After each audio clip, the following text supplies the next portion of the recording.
ఒక కొత్త venture start అవుతుంది. సో ఆ రోజు హడావుడి అసలు మామూలుగా ఉండదు. అంటే రియల్గా మాట్లాడుకుంటే పెద్ద పెద్ద టెంట్లు. నువ్వు నాకు బిల్డర్స్తో ఫోన్లు చేయించేటట్టు క్వశ్చన్ తప్పకుండా సార్, ఇది కూడా తెలియాలి కదా పబ్లిక్కి, వాస్తవాలు తెలియాలి కదా.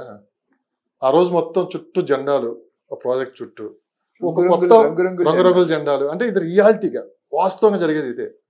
నేను వెళ్ళినా కానీ మీరు వెళ్ళినా కానీ మనకు కొత్త వాతావరణం కనపడుతుంది అక్కడికి, మనకు తెలుసు అన్ని. అయినా కానీ అక్కడికి వెళ్ళక మన మైండ్ సెట్ మారిపోతుంది. ముందు రోజుకి ఆ రోజు తేడా 24 hours మొత్తం తేడా మారిపోతాయి. సో మొత్తం మీద వచ్చిన వాళ్ళకి భోజనాలు, మంచి సెటప్ అంతా ఉంటుంది. ఒక 50 కార్లు 100 కార్లో పెడతారు. ముందు వెంచర్ చూడటానికి తీసుకుని వెళ్తారు అక్కడికి. ఇమీడియట్గా అదంతా చూడగానే ఆటోమేటిక్గా అడ్వాన్స్ బుక్ చేసి వాళ్ళు చెప్తారు, మనం మోటివేషన్ చేస్తారు, రకరకాలుగా ఎన్నో కార్యక్రమాలు చేస్తారు. మనం ఇమీడియట్గా చెక్ ఇచ్చేస్తాం, 2 లక్షలు 3 లక్షలు అడ్వాన్స్ బుకింగ్ అని చెప్పి. ఇది ఎంతవరకు కరెక్ట్? ఇది ప్రతి ఒక్కరు చేసేదే. అందరూ ఓ ప్రాజెక్ట్ ఓపెన్ అయ్యే ముందు ప్రతి ఒక్కరు చేసేదే. కానీ అక్కడికి వెళ్ళిన తర్వాత ఎమోషనల్ అయిపోతాం మనం. ప్రాజెక్ట్ చూడగానే ఏంట్రా బాబు ఇది ఎంత బాగుంది, చుట్టూ లేకుంటే హీరోలతో లేకుంటే ఎవరితో ఆ చుట్టుపక్కల ఈ ల్యాండ్స్ ఉన్నాయి, మీ చుట్టూ వీళ్ళు ఉంటారని చెప్పి ఏదో చెప్తూ ఉంటారు. ఇప్పుడు మీరు వాస్తవాలు చెప్పాలి, ఇది ఎంతవరకు కరెక్ట్ అండి? వాస్తవాలు నాకు తెలిసిన వరకు నేను చెప్తాను. ఒపీనియన్ కొంతమంది ఏకీభవించవచ్చు, లేకపోతే లేదు. బేసికల్గా అమ్ముకునేవాడు 100 రకాల స్టోరీలు చెప్తాడు. అది వాడి వృత్తి, వాడు చెప్పినందుకే ఇస్తున్నారు. ఎందుకు పెట్టుకుంటే 50,000 1,00,000 2 లక్షలు ఇచ్చి బిల్డర్కి ఏం కావాలో. ఇప్పుడు మీరు ఎంత పెద్ద చదువు PhD MBA చేశారు, మీరు కంపెనీకి వెళ్తే కంపెనీకి ఏం కావాలో మీరు చేయాలి, కానీ మీకు నచ్చింది మీరు చేసి ఒప్పుకుంటాడో తీసేస్తాడు. ఇదంతా ఓపెన్ ప్లాట్స్ లో ఎక్కువ జరుగుతూ ఉంటుంది కదా. ఎందుకంటే జో దిక్తా హై ఓ బిక్తా హై. ఏదైతే కంటికి కనిపిస్తుందో అదే అమ్ముడిపోతుంది. ఇక్కడ ఏమవుతుంది, కంటికి కనిపించదు, అక్కడ ల్యాండ్ మీద ఏమి లేదు.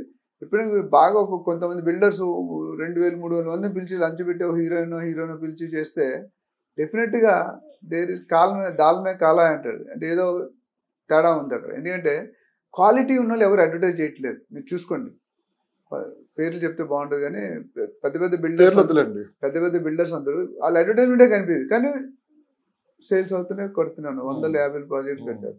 కొంతమంది ఏమీ లేకుండా empty results make much noise అంటారు.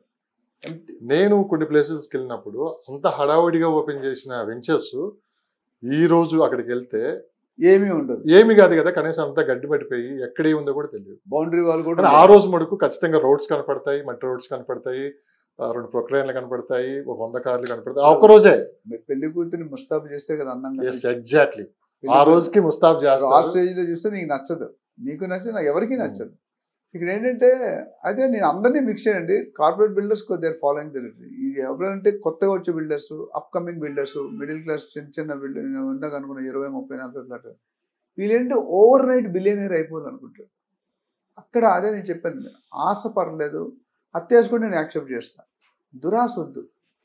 దురాశకి వెళ్తే మొత్తం నీ కంపెనీ, నీ ఎంప్లాయ్, ఎంతమంది జీవితాలు. ఇక్కడ మీరు చెప్పినా నేను చెప్పినా వాళ్ళు చేస్తే వాళ్ళు చేస్తూనే ఉంటారు, బిల్డర్స్ కావచ్చు. అంటే అలాంటి ఆలోచన ఉన్నోళ్ళు. ఇక్కడ మనం చేయాల్సింది ఏంటంటే కస్టమర్స్ మెయిన్, అంటే ఎవరైతే మన ఫాలోవర్స్ ఉంటారో, మనం చూస్తూ ఉంటారో, వీళ్ళంతా ఇలాంటి విషయాల్లో ఎలా జాగ్రత్త పడాలి అనేది కూడా ఎమోషనల్గా ఇక్కడ అనేది ఎమోషనల్ మార్కెట్ జరిగింది. అసలు రియల్ ఎస్టేటే ఒక పెద్ద ఎమోషనల్ మార్కెట్, సెంటిమెంట్ మార్కెట్. దీన్ని ఎలా కంట్రోల్ చేసుకోవాలి ఆ టైంలో మనం? అంటే 2-3 లక్షలు కదా ఇచ్చేద్దాం, తర్వాత చూద్దాం. పాజ్ అంటే నువ్వు ఏదైనా నిర్ణయం తీసుకునే ముందు ఆగి ఆలోచించి తీసుకోమని చెప్పు. సింహం నవ్వింది కదా అని ఫోటోగ్రాఫ్ తీసుకోవడానికి ట్రై చేయొద్దు.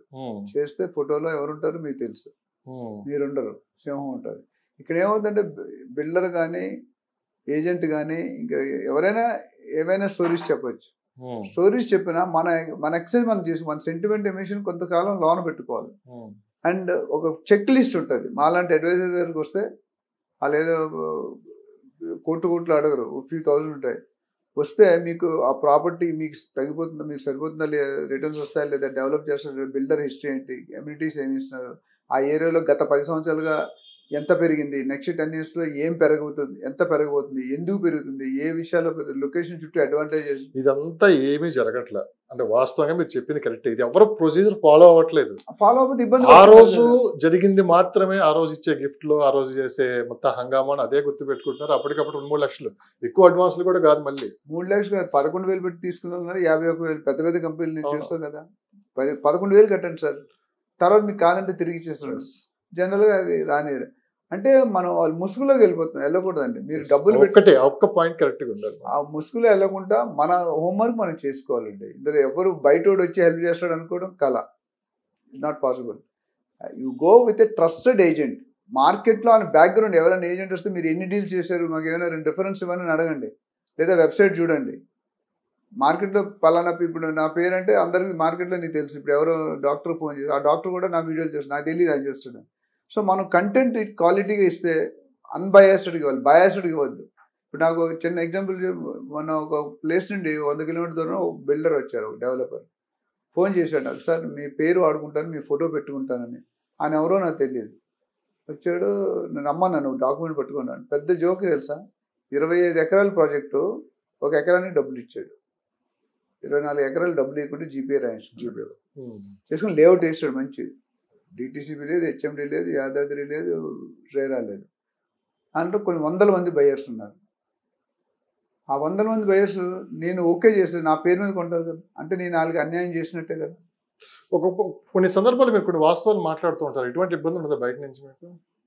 మనం ఉన్నది ఉన్నట్టు చెప్తాం. ఎవరిని నేను పర్టికులర్ బిల్డర్నో పర్టికులర్ ఏజెంట్ బ్లేమ్ చేయట్లేదు. చేసే వాళ్ళకి చేయని వాళ్ళకి ఏం వర్తించదండి. మనం ఎవరికి ఎగినెస్ట్ కాదు, మనంతా సొసైటీలో మీరు ఉండాలి, మేము ఉండాలి, మీడియా ఉండాలి, బిల్డర్స్ ఉండాలి, డెవలపర్స్ ఉండాలి, కాకపోతే వాళ్ళు పెట్టే పెట్టుబడిని జాగ్రత్తగా పెట్టుకొని చెప్తే నేను ఎవరిని బ్లేమ్ చేయట్లేదు. ఈ మధ్య మనం నాట్ ఓన్లీ ఏపీ తెలంగాణ కదండి, ఇండియా మొత్తం అట్లా ఉంది. ఓ బాబాలు కావచ్చు, లేకుంటే కొత్తగా ఏదైనా ఒక మంచి ఫుడ్ కానీ మనం హెల్తీ ఫుడ్ చెప్పామంటే అందరూ అదే ఫాలో అవుతుంటారు. అంటే మనం ఒకసారి చూసాం, మంత్రి సత్యనారాయణ రకరకాలుగా ఇంకా గుంపులుగా జరుగుతూనే ఉంటది. అది వాస్తవం ఏంటనేది అక్కడికి వెళ్ళిన వాళ్ళకి తెలుసు, తర్వాత ఇంత బయటికి రాదు, వేరే విషయం. ఈ రియల్ ఎస్టేట్ లో కూడా ఇదే జరుగుతుంది ఈ మధ్యకాలంలో. అంటే మీరు పొరపడుతున్నారు. రియల్ ఎస్టేట్ ఏ సెగ్మెంట్ అయినా జరుగుతుంది. కొన్ని మావేంటి హైలైట్ బయటకు వస్తున్నాయి అంతే, బయటికి రాని కుమ్మకలు చాలా రావట్లేదు. అవన్నీ బయటపడుతున్నాయి, అసలు బయటికి రావట్లేదు, కూడా బయటపడుతున్నాయి, చెప్పుకోలేకపోతున్నారు. ఎందుకంటే పబ్లిక్ మనీ లాస్ పోతే, ఒక్కసారి మళ్ళీ చెప్తున్నాను సార్, ఈ రియల్ ఎస్టేట్ లో మనీ లాస్ పోతే బయట ఎవరికి చెప్పుకోలేరు. ఎందుకంటే ఇది చాలా పరువుతో కూడుకుంది. అండ్ అలా చెప్పుకున్నామంటే మళ్ళీ రేపు రూపాయి అనేది పుట్టదు, అప్పు పుట్టదు. ఉన్నా పెట్టడానికి ధైర్యం చాలా. కేసులా పోరాడలేము, ఆ కేసు పడితే మీరు మర్చిపోవడమే అంతే, ఇంకా పోరాడలేము. డబ్బులు పోయి రేపు కేసుల చుట్టూ తిరిగి ఏం చేయాలి వీళ్ళు?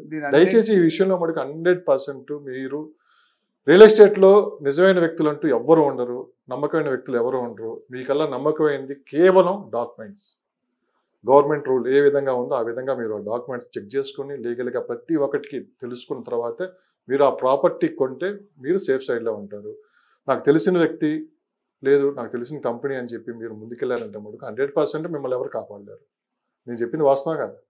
వాస్తవం. ఇందులో మెయిన్ మీరు డాక్యుమెంట్స్ అన్నారు, దాని ఒక మాట చెప్పాలన్నా, డాక్యుమెంట్స్ కూడా ఫేక్ డాక్యుమెంట్స్. డాక్యుమెంట్ వెరిఫికేషన్ చాలా ఇంపార్టెంట్. అక్కడ ఏమవుతుందంటే ఒరిజినల్ డాక్యుమెంట్ అంటే డూప్లికేట్ డాక్యుమెంట్స్ బాగా నిజంగా కనిపిస్తున్నాయి. మీరు ఒరిజినల్ పట్టు ఉందా చీర, పట్టు చీరలో ఒరిజినల్ పట్టు మెరవదు, డూప్లికేట్ పట్టు ఉంటుంది, బాగా తల మెరుస్తుంది. ఇక్కడ కూడా ఏమవుతుందంటే ఒరిజినల్ డాక్యుమెంట్స్ కంటే ఫేక్ డాక్యుమెంట్స్ ఒరిజినల్ లాగా కనిపిస్తున్నాయి. కలర్ జీరాస్ వచ్చాక అదంతా ఎవరు కనిపెట్టట్లేదు. సో అందుకని లీగల్ లాయర్ దగ్గరికి వెళ్తే మా దగ్గర ప్యానల్ లాయర్స్ ఉంటారు, మేము సజెస్ట్ చేస్తాం. లోన్ కావాలంటే మంచి లోన్. అన్నింటిలో ఇప్పుడు మనం మోసపోతాం అంతే, మోసం చేయడానికి రెడీగా ఉంటారండి. మనం కరెక్ట్గా ఉంటే ఎలా మోసపోతాం?